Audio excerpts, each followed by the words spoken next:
So I know I've been hyping this video up over the last couple days, the video from the IMN Global Indexing and ETF Conference out at the beautiful Monarch Beach Resort in Dana Point. But I'm really excited about this project because I was fortunate enough to have a handful of my friends join me in my room for a conversation. And this conversation was not scripted. They didn't know what we were going to talk about beforehand, and really I didn't know what we were going to talk about until we all got there. And I just wanted to have a conversation amongst people who I view as leaders of our profession, especially amongst the younger advisors. So I view us as the advisors amongst many others who weren't at the conference. I can't have everybody in one hotel room. There are many people across the country that I'm friends with that could very easily fill this, and honestly in the future, hopefully I'll do more of these at other conferences. But these are people I view as leaders who are taking our profession to the next level in a better, more inclusive way, and changing business models and making this profession something that we all want to be a part of for the long term. So when we got together, the conversation ranged from everything from diversity and inclusion to there not being a set career path for people wanting to come into the profession, and we also talked about things that we're excited about. Now, we didn't just identify things that we think need to be fixed or improved upon. We also gave answers to how we think that these changes could come about, whether through ourselves, collectively as a group, but how do we make the profession better and move it forward. So keep your eye on some of these advisors. Some of them you may know. They're all doing great things today, and they'll be doing even better things in the future. So these will be some of the leaders of our profession going forward. If you're not a financial advisor, take comfort in that the advisors that are leading the profession are talking about things more than just investments. We're talking about how do we better serve you? How do we improve the business model? How do we include more people that have never had access to financial advice in the past? How do we change that going forward? This is a very important conversation. This is happening all the time. I'm just fortunate that I was able to capture it on film to share with all of you. Now, this video ended up being close to 60 minutes. I told everybody I wanted a half hour of their time. This is how generous they were and how good the conversation was. So what I've done is divided it into 3 segments. The first segment is really going to be about the diversity and inclusion issue that's within our profession and how we think we can fix it. The second segment is more about how do we create a career path, what are other business model flaws that are out there, how do we fix it, and then the final segment is going to be what is it that's keeping us excited about the future. There's very little editing in this. This is very real. I wanted you to be there in the conversation with us, so we might be joking about things. There's going to be laughter. Somebody's going to get up to go to the restroom. This is all real. I wanted you to be there as if you're a fly on the wall. So come on and join me for this conversation amongst a handful of my friends. I'll be doing this again, hopefully at Wellstack. There'll be a lot of good advisors there that I would love to recreate this and have another conversation, maybe about different topics, but just continue to move our profession forward with good advisors, taking care of clients and putting clients' interests first above everything else. So I hope you enjoyed this. Give me some feedback. You can find me out on Twitter. You know where I'm at. And I'll see you all hopefully with another one of these after the Wellstack conference in September. I think it's a good transition out because we're eating in everybody's lunch. And I'm fine not eating, but I feel bad because I told everybody we'd be done for lunch. So I think it's a good way to transition on the way out is kind of what we're excited for, because that is something that I'm excited about personally. I'm excited about more advisors offering different relationships to help more people. And I think for the advisor force, that's pretty exciting as well, because that allows us, like I was anti-niche for so long and now I see the light. But it allows us to structure our businesses to help certain people and just be real good there and not try to be a generalist and help a bunch of people. So if you really just want to work with young professionals and help grow with them, then the subscription model is the way to go. Like there's no reason not to do that. You never have to worry about the AUM model. But there's still going to be, I mean, Ashby Daniels, who could very easily be in this room today, you know, as someone who's going to lead the profession forward, he only wants to work with retirees. And I was talking about that last night, and I was like, I think that's going to be tough. And Rick Ferry was like, no, that's genius, because as somebody's going through retirement, they don't want a 60-year-old advisor. Mm-hmm. They want a young person who specializes in retirement. So Ashby has his niche. He's owning that. That's where he's always going to be, and his business model will speak to that. So I'm excited about more subscription models, flat-based, AUM. At the end of the day, I don't think any model goes away. I don't necessarily think that one is the end-all, be-all. I think what ends up happening is you have all these different models that kind of balance out, and it becomes more even across the board amongst these different models. So that's what I'm excited. What's everybody else? As you think about, we've identified some things, we talked about how we could focus on them, and they were pretty obvious ones, but I think this is an important conversation.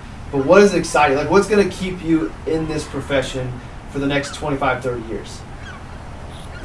Technically, I'm not in the profession. You're in the profession. Well, not as an advisor, but I remember my days as an advisor, and I could always go back one day. I hope, because of the nobility of it. But I'm just so encouraged by all of you guys approaching this from a purpose standpoint. Like, you guys are all in this, like, purpose-driven. Wait, I'm gonna do a Kanye. Wait a minute. I'm gonna interrupt you. Talk about purpose-driven and, like, think about what you just did. For anybody out there who doesn't know Perth and what she did, she created an index for emerging markets that rewards companies and countries that have good freedoms. Economic, social, all of that. And it is now an ETF that we will not give the ticker so she can use this. There's an ETF that tracks this index, and she created it. So talk about, like, being able to have a huge impact. Like, you are giving people a way to allocate their dollars to reward companies that potentially could change the way that countries treat their people. Like, I mean, I don't know if it ever gets this point. I hope it does. But I hope that China sees that they're losing all this investments because everybody's money is flowing into the Freedom 100 index, and they're not in it, that they're going to give their people more freedom. Like, that's it. That would be the best case No, scenario. I didn't give the ticker. I just gave the index. Like, I can talk about the index. Talking about the index. Thank you for that. But I'm just so encouraged to see you guys here because having been an advisor in a very big corporate setting, like, we never approached it like this. I never heard anybody else, like, in our training or within peers talk about, hey, how can we help poor people? Right.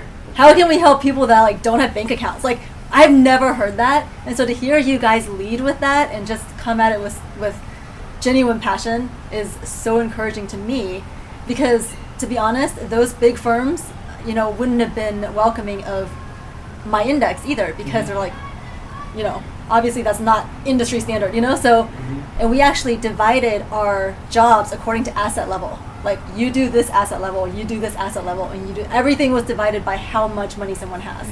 So just to hear you guys focus on your own missions and the purpose of helping the next generation or people that are disenfranchised financially is so encouraging. I just hope that whether it be this conference in a year or in a year's time, we all are able to do this again and do an update, and that it wasn't just lip service, that we all have been able to come back and say, you know, over the course of this last year, here's something that I did. Whether it is I went into some schools and taught, or we created a model or a pro bono relationship that every month we allocate this many hours of the business to help those who can't afford it. Like, I hope, and I think that this group will, but I also know it's very easy to say this today and be meaningful, really want to do it, but then go back to work on Friday and Monday and get back into the grind, and we come back in a year and we didn't do anything.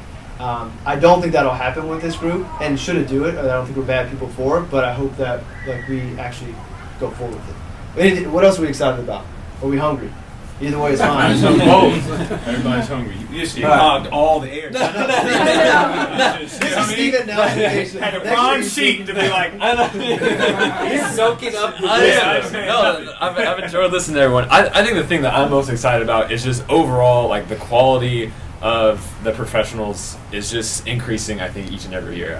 I mean, Taylor alluded to students coming out of college already with their CFP, and I mean, and you guys all said, like, I think the mindset is changing to be more servant-oriented and what's in it for the client versus what's in it for me. I remember when I was interviewing at different firms, and the guy I was talking to was at a wirehouse, and he said, "Man, the money is crazy," and I was like, "You mean for the clients?" And he's like, "No, for the advisors.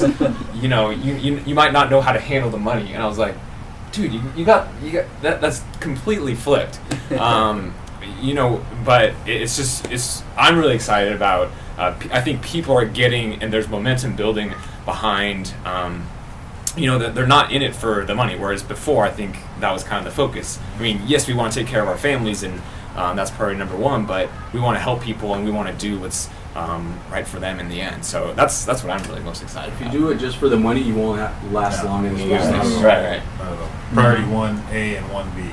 Right. Family, clients. You take care of both of them, and you treat the clients like family. Like I treat the client like when I had my son just turned 1. Clients were like, "Where's the baby? Like, we need to see the baby." Right. We had a client appreciation event. I don't know if anybody came to see me. Like, I don't think anybody came. Everybody came to see my son, and that's the kind of environment that you can create with your clients in this with what we're doing. Like, when they have baby showers, I'm at the baby shower. I was at retirement parties. I mean, and I think that's where we can position ourselves inside of that family as their advisor, as a part of, we're a family member. Like they need to know that, you know, if someone's graduating from college, if I don't get an invitation, I feel offended. I do. I don't think I'm going to make all of them. I obviously can't, but that's how you know that you're really making an impact in college. And I think we're at the point now where, you know, 20 years from now, the college planning that we did for someone, we're actually going to have to go to a graduation because we're the one that got the parent on the right track from the unbanked person, from the person that didn't have anything, and we told them what they needed to do, gave them the right advice, and now their child is graduating college, and that's because of us in this room. You know, that's when we really have made an impact. Right. I think the thing I'm most excited about is, I'll keep this brief because I'm also excited about lunch, is just the number of women that are starting to see how amazing this profession is, and we're just starting to push back and say, like, I had to deal with some reply guys on Twitter yesterday, and then I had to explain to my brother what a reply guy was, and I was like, I just learned the term myself, and so, you know, like we're still having to deal with men and oftentimes older advisors that are saying like, well, we don't discriminate against you. Like, why do you feel that way? And I'm like, well, you just shoved my feelings aside, so I kind of feel like you're answering your own question right now, but that's cool. But more women are starting to stand up and say like, no, like we got this. And it also is a profession that can really be great for work-life balance, you know, and it's great for the entrepreneurial spirit.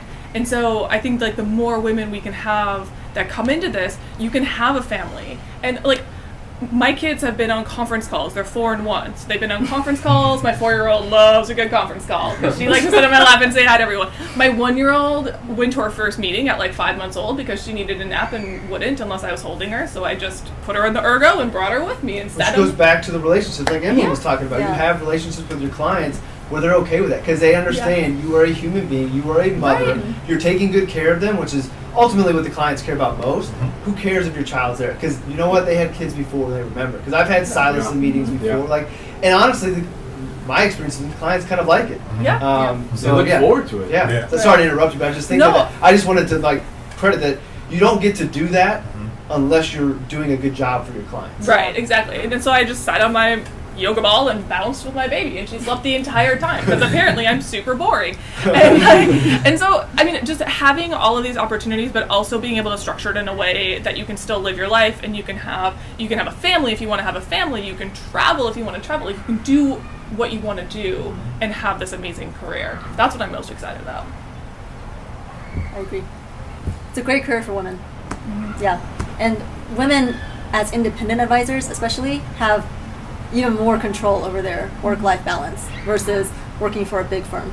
So, and the big firms are trying to recruit women, but women I can see choose to be independent more because of this work-life balance. I don't think you could have taken your baby if you were at a wirehouse or something. That would have been not happening. And I really feel like women are quite literally groomed for this profession because from a young age we're taught to be nurturers, we're taught to be empathetic, we're taught to be a helper and be a listener, and then we're taught, you know, the hard skills, the math, the science, whatever. So we're good at all of those things, and then you step into a financial advisor role and you're like, hot damn, like I already know how to do all this. Like I didn't have to learn any of it because I've literally been trained since the day I was born. Hot damn, that's all. I was going to say something, but I ain't saying nothing after a hot damn. All right, well, let's get to lunch. I want to thank all of you for taking the time to come up and giving up your lunchtime because Tyrone, you're gonna have to jet and go get ready. So I'm excited about doing more of these. I'm excited about this group of people. I wish we had more people here, and I'm gonna try to do this whenever I can. Bring the people that not that I have the greatest eye, but I think I do have a good eye of who the leaders are in our profession coming forward, and I want to get these people together, let everybody know what we're thinking as advisors, whether you're other advisors or if you're clients. Like, this is what advisors sit around and talk about at conferences. We're not talking about ETFs, even though we're at an ETF conference. So with that, let's go get some lunch. All right. And Thanks. thanks for Beat me up, Scotty. Beat me up, Scotty.